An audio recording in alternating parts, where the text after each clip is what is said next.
This is our first stop for our big tour of the entire Washington, D.C. area this week, and due to this, there is a lot of things that we can learn about journalism and media and marketing and photojournalism and all that cool stuff just from different exhibits that you can see here and some professionals working and having their work displayed.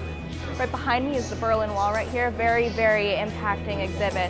There's a lot of information, as you can see, of all the graffiti.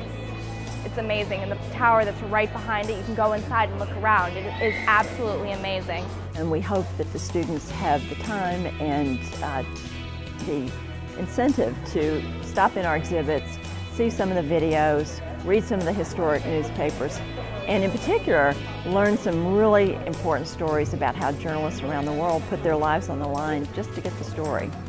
We hope they take away from this place the importance of freedom in their daily lives and the importance, as they grow older, of helping to do anything they can to protect those precious freedoms. The Newseum is really cool. The photos of the year were really striking. A lot of them were like, it was crazy to think that someone was taking the pictures and just like standing by and watching, because there were terrible things happening, and it was so weird to think that it was real and that someone was there watching it. It was crazy.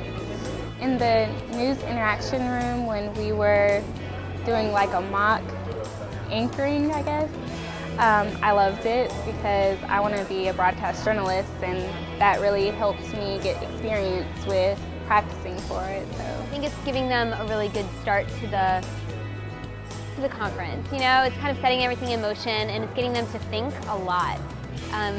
To think about their role in journalism, to think about the things that have come before them and the things that are going to come after them. I think they've got a lot out of this experience.